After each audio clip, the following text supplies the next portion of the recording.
nugura megabyte ukajya kuri TikTok, kuri YouTube bikanga, nta kindi kizabigufashamo ni ugukurikiza iyi serivisi.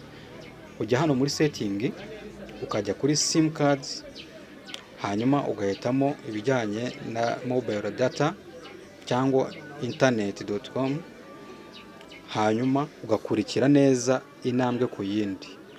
Hano iyo ushaka kureba neza ko ukoresha network nziza yihuta ya 4G, ujya kuri hano prefer network, hanyuma ugahitamo uburyo wifuza. Uburyo bwihuse cyane uhitamo bw'ubu bugezweho, uhitamo 4G automatic. Hari handitse auto, hariho 3G, 4G na 2G, akaba ari uhitamo.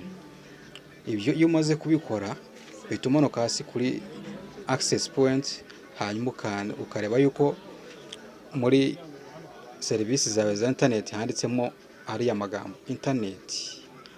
Hanyuma wamara kubona byuzuye ukajya mu kureba ahandi hantu. Iyo bituzuye uraza hano ukandikamo ibijyanye na serivisi nka biriya nkweretse, ukandikamo internet.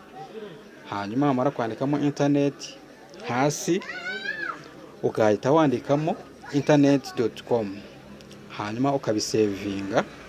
Iyo umaze kubyandika ukanda OK.